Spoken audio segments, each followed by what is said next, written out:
My name is Rudy Hanfield. I'm a government analyst, and frankly, I'm blown away. When I was on travel to one of our embassies abroad, I got detained by a foreign government for 3 days. It felt like an inquisition. They asked me about my work, what I was doing there, where I lived. But the scary thing is how much they already knew. Personal information. Things about me and my family. I never considered what I do very important. I mean, it's far from mission critical, you know? I didn't think they'd pay any attention to me. How? And why me? Why target me? My dad always told us not to talk about what he does or where he goes. And I've been careful. Very careful. The only ones who know anything about it are my cousins. I kept them updated on Facebook. Made sure to use the privacy controls, so they were the only ones who could see it. What else can you do? Our operations in that region failed. It's no good to us now. The work of dozens of individuals. 3 years of hard work snuffed out because too much information was leaked on the damn web. It wasn't just the Hanfield screw-up. Yeah, that was a mess. The adversary probably had months, maybe years of emails and web posts made by people and organizations tied to the mission, all in the name of sharing information. And now?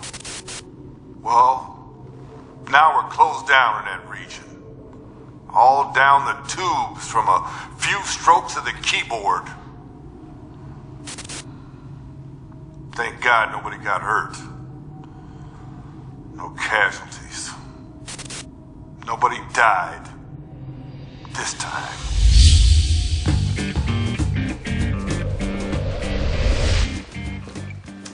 What's up? My name is Bruce Holmes. My business card doesn't say hacker, but I can get into your internet business in a heartbeat if I wanted to. I can get info on who you are, who you're connected to, your passwords, bank account info, credit card numbers, and more than you probably want to know about. I can just about undo your entire life, or even assume it, in less time than it takes to watch Gone with the Wind. Frankly, my dear, I don't give a damn. It really isn't that hard. All somebody needs is a little training and some cheapo tools that you can find right on the web. And you're a hacker in training. Just about anyone can use your technology against you if they're motivated, mischievous, and feel like they can get something out of it. Sometimes motivation comes just because somebody has a little time on their hands or an axe to grind. And any target is a good one. When you throw yourself into the cyber world, you're exposed to bad guys who don't care who they hit. Recreational hackers, identity thieves, industrial spies, or private organizations. And they don't discriminate. You may be the dullest peeps on the planet, but you're walking on the cyber battlefield and your goods are up for grabs. So what do you do about it? It's not like we live in a world today where you can just pretend the internet doesn't exist. It's here to stay, babe. Well, trust me. There are ways to protect yourself, and you don't need to be Bill Gates to do it. There's technology to help, but the key is using your noggin to answer that new age-old riddle, to post or not to post. That is the question. This is a good thought for what leaves your yap as well. You also need to get better at figuring out where the threats lie in wait, just watching for you to screw up. But back to my earlier point. Not every thought and experience you have needs to be published on the cyber self-expression blogosphere. Okay? Can we at least agree on that? Marjorie, you know I'm talking to you, girl. Keep those spring break pictures offline. They're way too naughty. Anyway, that's the kind of stuff this briefing is all about. Making sure you don't end up like Susie Q, who blew her dad's mission. Or like Dr. Dad, PhD, who got to see what the cyber adversary looks like face to face. And ensuring that you don't have to play the cards somebody else dealt. like the commander who had nothing to do with the mistakes that were made, but still has to pay the price. I'm going to show you how to keep yourself safe in the cyber world. Sometimes through security, sometimes through obscurity, and sometimes by just keeping your fingers off the keyboard and mouse. So, if you want to keep yourself and your gear out of the clutches of bad guys, you're going to need to understand how it all works. Okay, kids, it's time for Internet 101. And it's really quite simple. I'm here and you're there, and there are about 7 billion people between you and me who can steal every email, text, IM, call, or any other transmission you can think of. After all, it is the World Wide Web. Hello, world! Okay, so not every one of those 7 billion people are trying to hijack your cyber stuff. How many hackers are there, you ask? You tell me. But I can tell you how many it takes to ruin your life. 1. But more on that later. These little thingies, they connect us to one another in cyberspace. Here's your router, maybe a wireless hub, connected to your modem, onto your provider's server. And off we go, bouncing from server to server all over the planet till you reach the web page or person you want to connect to. Am I losing you? Well, let's turn it over to a real expert on the internet. No, not Al Gore. Him.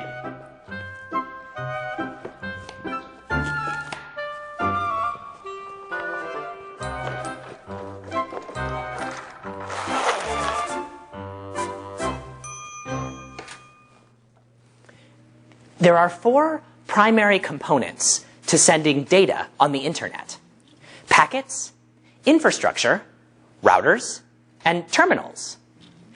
The first components, packets, are nothing more than a carrier that the system is designed to transport. Inside are data and a destination address. The data can be anything: movies, music, pictures, instant messages, voice, anything. If you can store it on a computer, you can stuff it in a packet and send it along. To get packets from place to place, you need the second primary component: infrastructure. Wires, satellites, radio towers, and more. But we'll just say wires to keep it simple. From city to city and country to country, there are literally millions of miles of wires connecting everything in a vast web spanning the entire world.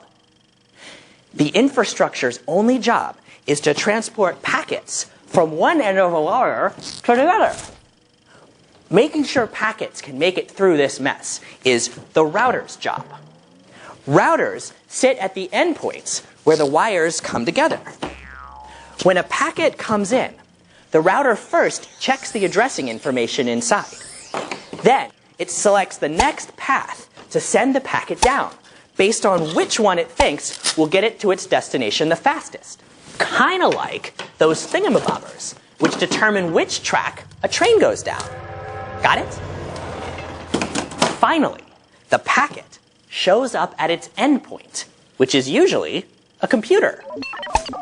It's at this point a user can see and interact with the information that was sent and respond, which uses the same approach, but in reverse. With these 4 simple components, packets, wires, routers, and your computer, the magic of the web is accomplished. So what's missing? Security. Not that kind of security. The internet wasn't designed to be secure. It was designed to be efficient. But that's a matter for my main man, Bruce, to cover. Word up, Bruce! So remember this simple principle. There is nothing on the internet that is secure until someone takes the trouble to make it so. Never assume that what you're doing is safe until you find out for sure from someone who knows. How was that, buddy? Was I cool enough?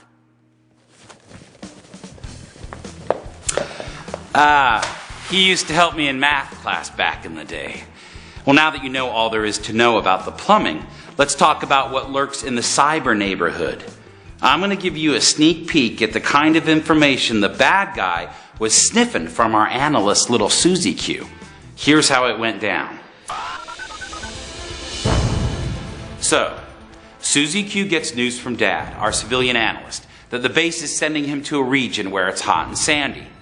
Suze decides it's easier to post the news about Dad on Facebook than to call the 6 cousins she keeps up with. Susie's right. Our girlie did select good security controls for her Facebook account on the photos, but she made the assumption that this applied to the rest of her profile. Wrong. She shared her most intimate thoughts with every goon on the planet. And when news about Dad's wild adventure got posted, an unwanted web surfer or two got interested. Very interested.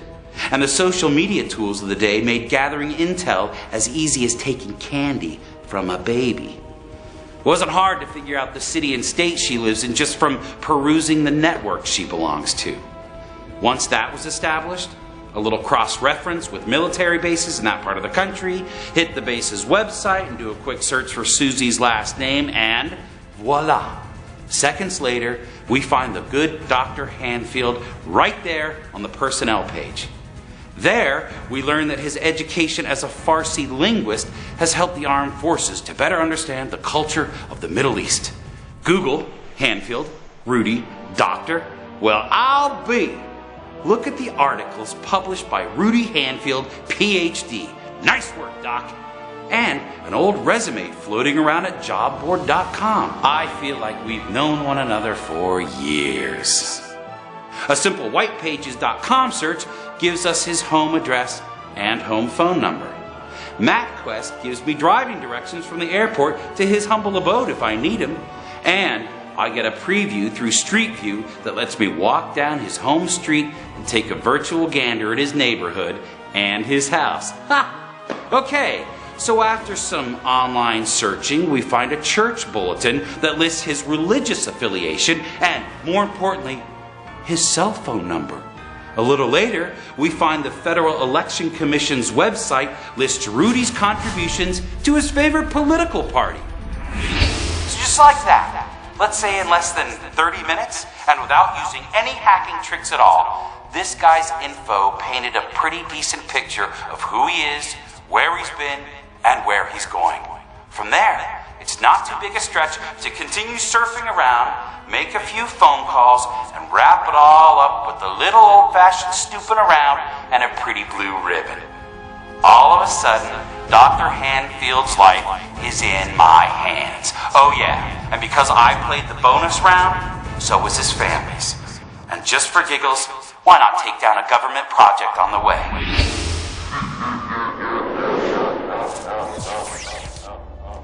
Time for a word from our sponsors. You may have been fooled into thinking this briefing was about cybersecurity, but that's only part of the deal. You've actually reached the Opsec zone. A story how we can protect our information simply by amping up our awareness and exercising the gray matter that resides within our cerebral cortex. Brick and mortar stuff. You see, people are so busy thinking about what anti-spy virus, clean me up and protect me forever software to use that they just stop using their brain. Opsec First is your best anti-hacker protection. Take it in, my friends. Back here in a few. So OPSEC is a process used to identify and deny critical information. You know, specific info about capabilities, intentions, and the like. Keeping it locked off from bad guys who want to use your stuff to their advantage, or at the very least to your disadvantage.